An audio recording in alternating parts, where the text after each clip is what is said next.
બાહોશ અને નીડર અધિકારી તરીકેની છબી ધરાવનાર રેન્જ આઈજી દિલીપ ત્રાઈએ ગઈકાલે રાજકોટ રેન્જ આઈજીનો ચાર્જ સંભાળી લીધો છે. તેઓએ ચાર્જ સંભાળ્યા બાદ સીધા ગોંડલ પહોંચ્યા હતા. ગોંડલ અવારનવાર કોઈકના કોઈ વિવાદને લઈને ચર્ચામાં જોવા મળતું હોય છે, જ્યાં તેમણે બી ડિવિઝન પોલીસ સ્ટેશનની મુલાકાત લીધી. ત્યારબાદ ગોંડલના તમામ પોલીસ અધિકારીઓને બોલાવ્યા અને શું કહ્યું વિગતે વાત.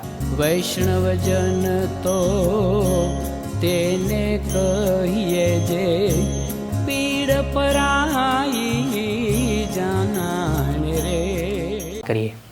નમસ્કાર દર્શક મિત્રો, નવજીવન ન્યૂઝમાં આપનું સ્વાગત છે. હું છું ફૈઝાન. આજથી થોડાક દિવસ પહેલાં ગુજરાત સરકારે 37 જેટલા આઈપીએસ અધિકારીઓની બદલી કરી હતી, જેમાં બાહોશ નીડર છબી ધરાવનાર એસએમસીના પૂર્વ ડીઆઈજી નિર્લિપ્ત રાયને હવે રાજકોટ રેન્જ આઈજીની જવાબદારી સોંપવામાં આવી છે. ગઈકાલે નિર્લિપ્ત રાયે રાજકોટ રેન્જ આઈજી તરીકેનો ચાર્જ સંભાળ્યો છે અને ત્યારબાદ તેઓ રાત્રિ દરમિયાન ગોંડલ પહોંચ્યા હતા. જી હા, ગોંડલ અવારનવાર કોઈ વિવાદને લઈને ચર્ચામાં જોવા મળતું હોય છે, ત્યારે હવે સ્પષ્ટ સંદેશો રેન્જ આઈજી નિર્લિપ્ત રાયે અધિકારીઓને આપી દીધો છે કે ભાઈ, મારા રાજ્યમાં હવે કોઈ પણ પ્રકારનો વિવાદ મને જોઈએ નહીં. ગુંડા તત્વો હોય, અસામાજિક તત્વો હોય, તેમની શાન ઠેકાણે લાવવા માટે જે કાર્યવાહી કરવી પડે તે કાર્યવાહી કરો અને પોલીસનો ખોફ, ખાખીનો ખોફ લોકોમાં ઊભો થાય તેવા પ્રયત્ન સૌથી જરૂરી છે.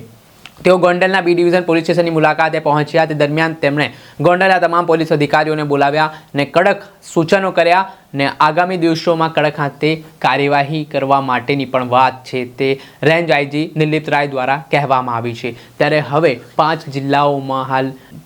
5 જિલ્લાઓમાં રેન્જ આઈજી તરીકે નિર્લિપ્ત રાય કામગીરી કરવાના છે, જેમાં સુરેન્દ્રનગર, રાજકોટ ગ્રામ્ય, જામનગર, મોરબી અને દ્વારકા, આ 5 જિલ્લાઓમાં હવે જે અસામાજિક તત્વો છે, જે ગુનેગારો છે, તેમનામાં ફફડાટ તો જોવા મળી રહ્યો છે, પરંતુ તેમને નેસ્ત નાબૂદ કરવા માટે આગામી દિવસોમાં એક અભિયાનની પણ શરૂઆત છે તે રેન્જ આઈજી નિર્લિપ્ત રાય કરી શકે છે. કેમ કે તેમણે ગઈકાલે જ જે એસપીઓની બેઠક મળી, આ એસપીઓની બેઠકમાં પણ ચર્ચા કરી અને ગુંડાઓની યાદી તૈયાર કરવા માટે આદેશ આપ્યા હોય તેવી માહિતી સૂત્ર તરફથી મળી રહી છે. અને હવે ગોંડલમાં તેમનો ખાસ ધ્યાન રહેશે ને જે પ્રવૃત્તિઓ છે બેફામ કોઈ બનશે તો તેની સામે લગામ પણ કસવામાં આવશે તેવો સ્પષ્ટ સંદેશો છે તેમણે ગઈકાલની મુલાકાત પરથી આપી દીધો છે. ત્યારે જોવાનું રહ્યું કે આગામી સમયમાં હવે કઈ રીતની પરિસ્થિતિ જોવા મળે છે. રેન્જ આઈજી તરીકે નિર્લિપ્ત રાયે ચાર્જ સંભાળ્યા બાદ ગુનેગારોમાં ડર ઊભો થાય છે અને તેઓ કાબૂમાં આવે છે કે કેમ તે આવનારો સમય બતાવશે. દર્શક મિત્ર, આવા જ નવા વિડીયો સાથે, આવી ક્રાઇમથી જોડાયેલી સ્ટોરી સાથે આપણે માહિતગાર કરતા રહીશું, એટલે નવજીવન ન્યૂઝ જોતા રહો.